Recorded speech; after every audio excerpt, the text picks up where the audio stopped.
Shubor nakaslem jong unongsan Hima.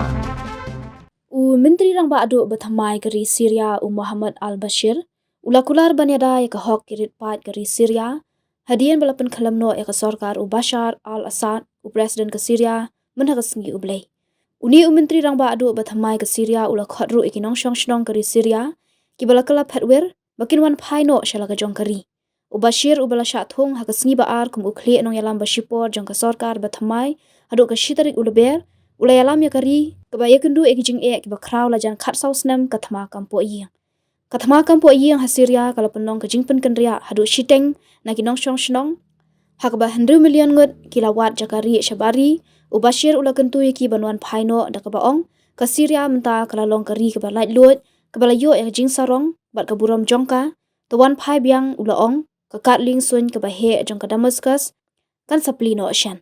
Bashir ula penpauru ba ukwa ban trilang bat kinu ki bam kersyan yu Assad.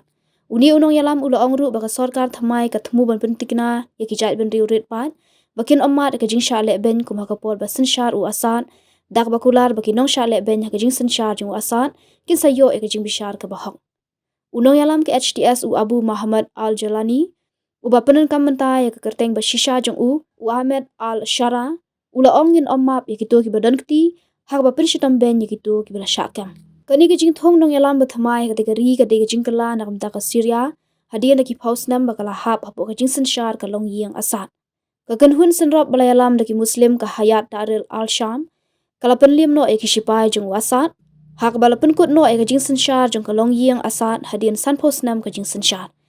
Ka jing rakhel kemen kala long hakaleng ka Syria bar ka perthei hadian bala penbena baka sarkar Assad kala khalam no kipat ba kila syat kemen da ka perta bakila yo ya kajing Laitluid.